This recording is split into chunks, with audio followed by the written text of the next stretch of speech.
సంవత్సరాల తరబడి ఎన్ని మందులు వాడినా మీ మోకాల నొప్పులు తగ్గట్లేదా? ప్రాణ పెయిన్ క్లినిక్ లో అత్యాధునిక చికిత్స. వైఎస్ వివేక హత్య కేసులో నిందితుడు అంటూ సిబిఐ ఆరోపిస్తున్న వ్యక్తికి కడప టికెట్ ఏ ప్రాతిపదికన ఇచ్చారో కడప ప్రజలకు తన అన్నయ్య వివరించాలని వైఎస్ షర్మిల డిమాండ్ చేశారు. సొంత బాబాయ్ హత్యలో ప్రమేయం ఉందని ఆరోపణలు ఎదుర్కొంటున్న వ్యక్తిని జగన్ కడప లోక్సభ బరిలో నిలబెట్టడం తట్టుకోలేకే తాను ఇక్కడి నుంచి పోటీ చేస్తున్నారని షర్మిల చెప్పారు.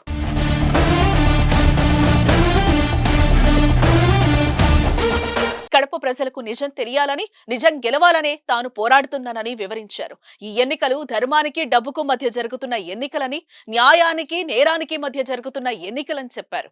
ఈ ఎన్నికల్లో వైఎస్ బిడ్డ ఓడిపోతే నేరం గెలిచిందని అర్థమని షర్మిల స్పష్టం చేశారు. దివంగత నేత వైఎస్ రాజశేఖర రెడ్డి పేరును Congress party CBI charge sheet లో చేర్చిందన్న జగన్ ఆరోపణలపై వైఎస్ షర్మిల వివరణ ఇచ్చారు.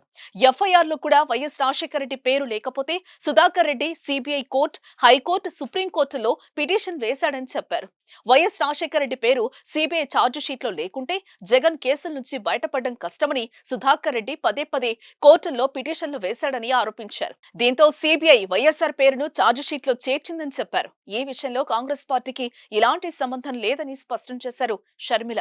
కన్న తండ్రి పేరును సిబిఐ ఛార్జ్ షీట్ లో ఇరికించిన వ్యక్తిని జగన్ హక్కున చేర్చుకున్నారని, ముఖ్యమంత్రిగా బాధ్యతలు చేపట్టిన 6 రోజులకే సుధాకర్ రెడ్డిని పిలిచి ఏఐజీ పదవి కట్టబెట్టారని గుర్తు చేశారు షర్మిల. మొత్తానికి అన్న చెల్లెళ్ల మధ్య మాటల యుద్ధం రోజు రోజుకు ముదురుతోందని అనలిస్టులు అంటున్నారు. దీని ఎఫెక్ట్ ఎన్నికలపై, జగన్ పార్టీపై ఏ మేరకు ఉంటుందోనని అంచనా వేస్తున్నారు.